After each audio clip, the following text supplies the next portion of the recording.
पिछले बजट की 9 प्राथमिकताओं में कृषि को सबसे ऊपर रखा गया था। एमएसपी की कानूनी गारंटी के लिए किसानों के आंदोलन के बीच 1 फरवरी को पेश किए जाने वाले आम बजट में भी खेतीबाड़ी पर भी ज्यादा जोर रह सकता है। फाइनेंस मिनिस्टर निर्मला सीतारमण फसल बीमा योजना का दायरा बढ़ाने के साथ प्रधानमंत्री किसान सम्मान निधि की रकम भी बढ़ा सकती है।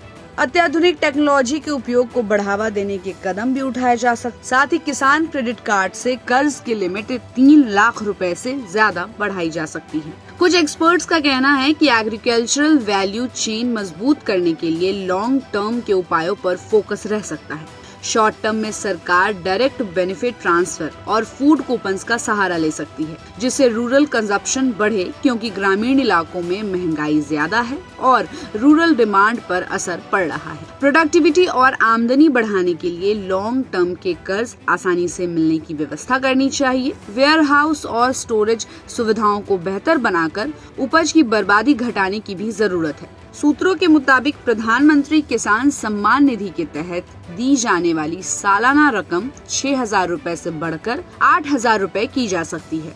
कृषि, पशुपालन और फूड प्रोसेसिंग पर संसद की स्थायी समिति ने 17 दिसंबर 2024 को लोकसभा को सौंपी गई रिपोर्ट में इसे 12,000 रुपए करने की सिफारिश की थी। कृषि मंत्री शिवराज सिंह चौहान ने हाल के दिनों में ही इस योजना के फायदे जिस तरह गिनाए हैं, उसे देखते हुए इसका दायरा भी बढ़ सकता है। संसद की स्थायी समिति ने भी इसकी सिफारिश की थी और उसने रिपोर्ट में कहा है कि 2 हेक्टेयर तक कृषि भूमि वाले किसानों को भी यूनिवर्सल क्रॉप इंश्योरेंस स्कीम की सुविधा मिलनी चाहिए।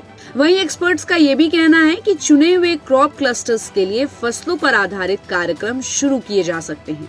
ICAR यानी कि इंडियन एग्रीकल्चर रिसर्च इंस्टीट्यूट और दूसरे रिसर्च इंस्टीट्यूट्स के जरिए नई किस्मों के बीजों का लॉन्च और डिस्ट्रीब्यूशन बढ़ाना चाहिए। डिजिटल एग्रीकल्चर और टेक्नोलॉजी सॉल्यूशंस को देश में मौजूद मशीनरी से जोड़ने की जरूरत है, जिससे इस पर किसानों का भरोसा और भी ज्यादा बढ़े। फार्मर प्रोड्यूसर ऑर्गेनाइजेशंस का कर्ज देने वाले संस्थानों से बेहतर लिंक बनाने से सदस्यों को कर्ज पाने में भी आसानी होगी। तो 1 फरवरी 2025 को पेश होने वाले यूनियन बजट में किसानों को बहुत सारी उम्मीदें हैं।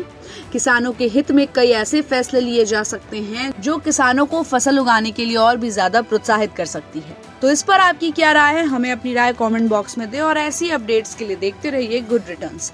हमारे चैनल को लाइक और सब्सक्राइब करना बिल्कुल भी मत भूलिएगा।